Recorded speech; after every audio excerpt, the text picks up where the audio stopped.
we will be doing subject science of class 8. This is our 10th period. Next video में समझा दिया था. Now let us see irrigation process. Now what is irrigation? Water is a key input for the crop production. देखो पानी के बिना जो है क्रॉप प्रोड्यूस नहीं कर सकते हैं. तो अब जैसे हमने सीड्स डाल दिए हैं, अब आपका काम होता है रेगुलर उसको वाटर देना. अगर आपने वाटर देने में थोड़ी सी मतलब प्रॉपर उसको नहीं मिला उस क्रॉप को, तो उसकी ग्रोथ जो है वो रुकेगी. तो यहाँ पे डेफिनेशन आ जाता है कि इरिगेशन क्या होता है. Supplying of the water to the crops is from the wells, canals, reservoirs is known as irrigation. ठीक है ना. तो इसको एक और सिंपल वे में भी, supplying water to the crops at regular interval. सही टाइम पे आपको उसको पानी देना है. कहाँ से पानी दे सकते हैं आप? वेल से, कैनल से या वाटर रिजर्वायर से. उसको क्या कहते हैं? इरिगेशन. तो फॉर सर्वाइवल और प्रॉपर डेवलपमेंट के लिए ही प्लांट को पानी की ज़रूरत पड़ती है. ठीक है ना. Each crop need specific quantity of the water at the stages and the of the growth and fruiting. तो अपने को ऐसे नहीं बस पानी डाल दो. हर पौधे का जो है रिक्वायरमेंट अलग अलग रहता है. उनकी पानी की क्वांटिटी उनको अलग अलग चाहिए. ठीक है ना. तो अलग अलग टाइम इंटरवल में. The time and the frequency of irrigation varies. पानी की जो टाइमिंग और फ्रीक्वेंसी अलग अलग क्रॉप से अलग होती है. सॉइल टू सॉइल अलग होती है. सीज़न टू सीज़न अलग होती है. जैसे समर सीज़न में पानी ज़्यादा चाहिए क्योंकि पानी वो इवेपरेट जल्दी से हो जाता है सॉइल से और लीव से. Traditional method of irrigation. अब नॉर्मली जो है किस मेथड से हम इरिगेशन करते हैं? Different methods are used to lifting water up from the irrigating the field in different regions of our country. In some of the methods cattles और human labours is used. तो अलग अलग तरीके से जो है पानी को लिया जाता है. और पहले कुछ मेथड्स में ह्यूमन लोग और या गायों को इस्तेमाल या कैटल को इस्तेमाल किया जाता था, बैलों को इस्तेमाल किया जाता था जिससे वो पानी को निकाल सकें. सच मेथड्स वे चीप एंड लेस एफिशिएंट. ये सस्ते मेथड होते थे और मगर इतना जो है एफिशिएंट नहीं थे. दीज डेज आजकल हम क्या करते हैं? Pumps are used for lifting water. Diesel, electricity और इवन सोलर एनर्जीज में भी use to run the pumps and the different traditional methods are. तो देखो पहले के ज़माने, हम ट्रेडिशनल टॉपिक पढ़ रहे हैं. ट्रेडिशनल का मतलब पुराने ज़माने में जब टेक्नोलॉजी इतनी वास्ट थी तो लोग भी पानी निकालते थे, मगर किस मेथड से निकालते थे? वो इतने एफिशिएंट नहीं होते थे, मगर उसमें ह्यूमन को मेहनत ज़्यादा करनी पड़ती थी या जानवरों की मदद ली जाती थी. तो देखो आपको 4 मेथड्स है, आपको ये नाम याद रखना है बस इसमें. तो अगर आपको क्वेश्चन आ सकता है what are the traditional method of irrigation, ये बहुत इंपॉर्टेंट क्वेश्चन है. ठीक है ना. ये भी इंपॉर्टेंट है, ये टॉपिक वेरी इंपॉर्टेंट है, इरिगेशन और इसके टाइप्स. तो supplying water to the crops ये है ट्रेडिशनल मेथड. पुली सिस्टम या मॉड सिस्टम है, इसका पिक्चर आप हम पीछे देखेंगे. चेन पंप सिस्टम है. राहत और पर्शियन व्हील सिस्टम है. और डेकली. ये रहा सिस्टम्स. ठीक है ना. इसके पिक्चर्स आपको बताए गए हैं. पुलिस सिस्टम में 2 ऐसे ड्राइवर्स होते थे और बेल्ट होता था जिससे जो है पानी को निकाला जाता था. मॉड सिस्टम में जैसे इस तरीके से कुछ मटका डाल के पानी को निकाल के ऐसे कैनल्स में छोड़ा जाता था. चेन पंप सिस्टम इस तरीके से होता था. ठीक है ना. चेन्स के मदद से. फिर राहत सिस्टम में बैलों को इस्तेमाल किया जाता था. बैलों को गोल गोल घुमाया जाता था और गोल गोल घुमाने पे वो पानी निकलता था और फिर वो पानी को यूज़ करते थे. इस तरीके से पर्शियन ये राहत सिस्टम से ये अटैच्ड है. ठीक है ना. राहत सिस्टम से ये जैसे बैल घूमेंगे तो ये इस तरीके से जो है टब्स होते थे, ये पानी जो निकलता था और इस तरीके से यहाँ पे एक जगह फिल होता था. फिर नालियों की मदद से वो पेड़ों तक पहुँचाता था. इस तरीके से यहाँ से वो अलग अलग जगह पे पहुँचता था.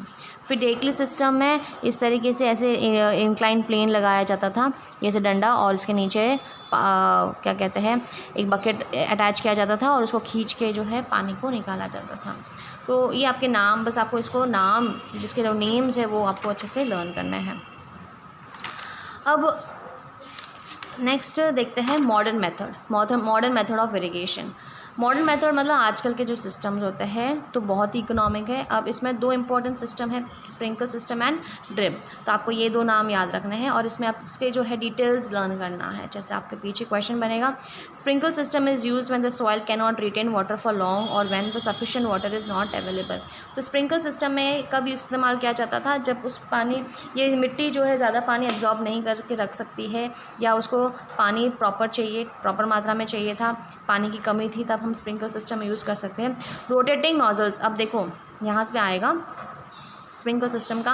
Rotating nozzles are attach to the perpendicular pipes at the regular intervals, water gets sprinkles as if it's was raining. अब देखो मैं आपको इसको समझाती हूँ किस तरीके से होता था।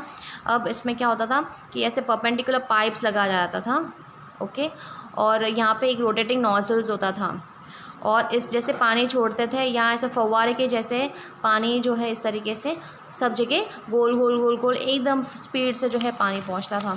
तो ये स्प्रिंकल सिस्टम है, एकदम गोल गोल करते थे, जो ऊपर से जो ऐसे गोल गोल घूमता है और ऐसे शावर के जैसे पानी गिरता है, तो इसको स्प्रिंकल सिस्टम कहते हैं। फिर ड्रिप सिस्टम, ये भी इंपॉर्टेंट सिस्टम है, ये इकोनॉमिक है एंड द सिस्टम इन्वॉल्व्स। अब इसका मतलब क्या है, providing water drop by drop to the roots, जिससे पानी वेस्ट नहीं होता है और जहाँ पानी की कमी ज़्यादा होती है वहाँ, जैसे ये जड़ें हैं, यहाँ पे पौधा है एक छोटे छोटे, ओके, तो यहाँ पे जो है पाइप्स में बीच में होल होता था और एक बूंद बूंद बूंद बूंद जड़ों पे पानी गिरता था, जिससे आपको ये पिक्चर में बताया गया है। टैप्स बताए गए हैं और इनके कनेक्शंस किए गए हुए हैं, जैसे आपको पॉट्स रखा गया है और बूंद बूंद बूंद बूंद पानी जो है इनकी जड़ों में गिरता है, जिससे पानी की वेस्टेज भी नहीं होती है और धीरे धीरे पानी एब्जॉर्ब भी हो जाता है, ओके। तो हमने ये 2 इंपॉर्टेंट क्वेश्चंस पढ़े हैं इसमें आज। ट्रेडिशन इरिगेशन क्या है, tradition system and modern system. अब इरिगेशन के रिलेटेड कुछ और टॉपिक यहाँ पे समझाया गया है, दैट के डू यू नो में। Irrigation depends upon the nature of the crop plants, ठीक है। क्रॉप्स के हिसाब से आपको पानी डालना है, अलग अलग स्टेजेस और मैच्योरिटी लेवल के हिसाब से आपको पानी डालना है, ठीक है ना। कोई क्रॉप्स को ज़्यादा पानी चाहिए, किसी को लेस वाटर चाहिए। अब जैसे यहाँ पे देखो एक पॉइंट बताया गया, in the crop such as wheat and maize excess water in the fields result in condition of water logging. अब ये वाटर लॉगिंग क्या होता है, पानी, जैसे आप पानी आपने डाल दिया, अब पानी डालने पे सॉइल के ऊपर ऊपर थोड़ा पानी का लेयर ही लेयर पड़ा है, तो वो क्या हो गया, वाटर लॉगिंग सिस्टम, मतलब जड़ों ने पानी को खींचा ही नहीं या सॉइल ने उस पानी को खींचा ही नहीं है। अब वाटर लॉगिंग से हवा नहीं मिलेगी मिट्टी को, जिससे रूट्स जो है डैमेज हो जाएगा, सड़ जाएगा। सॉइल में ऑर्गेनिजम्स है, ज़्यादा पानी में भी वो डिक्रीज़ हो जाते हैं। वाटर लॉगिंग से सॉइल सॉल्ट, जैसे पानी में सॉल्ट होता है, वो ज़्यादा सॉल्ट जो है उस पानी में रह जाता है, जिससे उसकी फर्टिलिटी डैमेज हो जाती है। Plants contain 80 to 90% water. Plant absorb this water from the soil through their root system. Along with the water, nutrients get transported to different plant parts. तो रूट्स जो है वो पानी को एब्जॉर्ब करती है और उस पानी की मदद से सारे न्यूट्रिएंट्स जो है पेड़ों के अलग अलग जगह पे पहुंचते हैं। तो यहाँ पे मेन जो टॉपिक है वाटर लॉगिंग के बारे में है। तो access water in the fields, जैसे फील्ड्स में जब ज़्यादा पानी इकट्ठा हो जाता है तो उसको क्या कहते हैं, वाटर लॉगिंग। तो यहाँ तक हमने कंप्लीट कर लिया है। अब हम लोग वीड्स के बारे में भी आज देख लेंगे। वीड्स क्या होता है, अनवांटेड प्लांट्स। बस ये दिमाग में फिट कर लो कि वीड्स क्या होता है, अनवांटेड प्लांट। मुझे जो पौधे नहीं चाहिए खेती में है, जो मेरा खेती को वेस्ट करवा रहे हैं, मतलब है ना, ये सारे जगह को यूज़ कर रहे हैं, तो उसको हम क्या कहते हैं, वीड्स कहते हैं। अब आपने अगर कभी फसल देखी है कहीं पे भी, तो आप नॉर्मली देखोगे कि जब सीड्स डालते हैं तो अनवांटेड प्लांट्स भी साइड साइड में ग्रो हो जाते हैं। अब उसको निकालना बहुत ज़रूरी है। क्यों निकालना है वो हम टॉपिक देखेंगे और कौन से वीड्स हैं वो भी हम देखेंगे। इन the fields often many other plants start growing along with the crop. तो क्रॉप प्लांट के साथ दूसरे पौधे भी ग्रो हो जाते हैं, क्योंकि उनकी जैसे मिट्टी है तो मिट्टी में कोई भी पौधे ग्रो हो सकते हैं। As plants all plants other than crops are called as weed. जो पौधा आपको क्रॉप के अलावा, मतलब आपको जो क्रॉप्स के अलावा आपको जो पौधा आसपास में ग्रो होता है वो सारे क्या कहते हैं, वीड्स। तो weeds are unwanted uncultivated plants और pest which grows along with the cultivated plants on their own. तो कुछ पौधे जो है हमने डाले नहीं हैं, हमको चाहिए भी नहीं है, ठीक है ना, तो उनको हम क्या कहते हैं, weeds.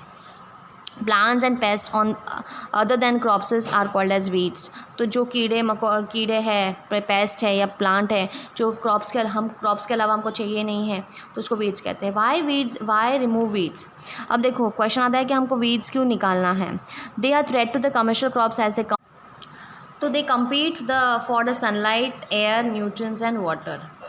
In comparison to the cultivated crops, the seeds of the weeds germinate easily, their seedlings grow faster. तो मेन क्रॉप से जो है weeds बहुत तेज़ होते हैं, वो जल्दी जो है इसके सीड्स भी जर्मिनेट हो जाते हैं, सीडलिंग भी बड़ी हो जाती है और फिर वो सारा जो है न्यूट्रिएंट्स वगैरह एब्जॉर्ब करने लग जाते हैं। In the fact weeds take up all the nutrients and reduce the growth of the crops in various ways. तो वो न्यूट्रिएंट्स लेते हैं और क्रॉप्स को ग्रोथ को डिक्रीज़ करते हैं। इवन वो डिजीज स्प्रेड करते हैं, ठीक है ना, insects and micro. Therefore weeds must be remove from the field, इसलिए आपको निकालना ज़रूरी है इन वीड्स को।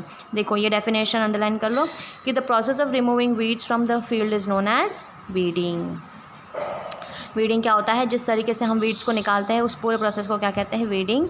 कुछ एग्जांपल्स आपको बताए गए हैं, जैसे ये एमेरंथस, ये वीड है। चिनोपोडियम, ये भी एक वीड है। कॉन्वॉल्व्यूलस, वाइल्ड ओट और ग्रास, घास जो होती है ये भी एक तरीके की वीड होती है। अब देखो इसको दो तरीके से निकाल सकते हैं, हाथ से बाय हैंड, ठीक है ना, ऐसे उखाड़ के निकाल दो, खींच के इसके जड़ों के साथ, या बाय यूजिंग ट्रॉवेल या कुरपा। ये देखो ये कुरपा दिया हुआ, इसको खोद के इसके जड़ों से फिर इसको निकालो। एक और तरीके से है जिसे हैरो, ये ट्रैक्टर से है, ये हैरो से हम निकाल सकते हैं। ओके, बाकी एक और तरीका है जिसमें हम लोग केमिकल्स इस्तेमाल करते हैं जिसको वीडीसाइड्स कहते हैं, वो उस खेतों में डाला जाता है। और इसमें आपको जो है केमिकल का नाम दिया है 2,4-D, 2,4-डाइक्लोरोफेनॉक्सी एसिटिक एसिड, ये आपको वीड का नाम दिया, वीडीसाइड्स का नाम दिया गया है। नेक्स्ट ये देखो स्प्रेइंग मेथड से। अब नेक्स्ट है weedicides must be harmful to human beings and are being replaced by the herbicides which are obtained from the plants। तो वीडीसाइड्स क्या है, ह्यूमन बींग्स के लिए हार्मफुल होता है। जब हम लोग छिड़कते हैं तो ह्यूमन बींग्स को भी नुकसान पहुंचाता है, इसलिए अब हर्बिसाइड्स इस्तेमाल करते हैं। मतलब हर्ब्स है, कुछ ऐसे हर्ब्स इस्तेमाल किया जाता है जिससे वो पेड़ मरते हैं।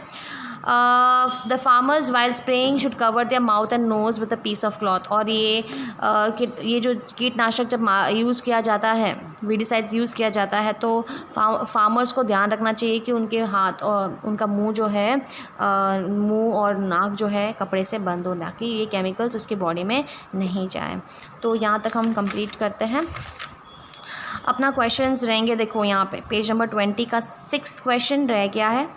ओके, ये है। एक 9th क्वेश्चन भी है, what are weeds and how can we control them, what is irrigation, describe the true method which conserves water. अब ये 2 क्वेश्चन इसमें है। और यहाँ पे एक और क्वेश्चन है जिसमें what is irrigation, describe the modern methods, ठीक है ना, सिर्फ मॉडर्न मेथड्स के बारे में बताया गया। तो ये सेकेंड वाला क्वेश्चन लमसम सेम है। ओके, तो हमारा आंसर्स कहाँ रहेगा, व्हाट इज़ इरिगेशन। तो इरिगेशन के लिए आपको पेज नंबर यहाँ मिलेगा आपको, supplying water to the crops.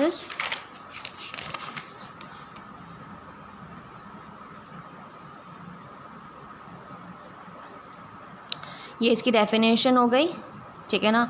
2 methods है, ट्रेडिशन मेथड्स में ये नाम लिखने हैं, ट्रेडिशंस मेथड में ये नाम लिखने हैं। देखो ये यहाँ से यहाँ तक, ट्रेडिशनल मेथड में ये सारे नाम लिखने हैं, सिर्फ नाम लिखने, फिगर विगर ऐसे नहीं लिखना है। एंड फिर मॉडर्न मेथड्स, ठीक है, 2 मेथड्स बोले हुए हैं। मॉडर्न मेथड ये लिख के आपको सिर्फ 2 नाम लिखने हैं, sprinkle system and drip system. ये आपका जो है 20 पेज नंबर का क्वेश्चन रहेगा, ठीक है ना, 20 पेज नंबर का question number 6, 2 methods of irrigation which conserves water. O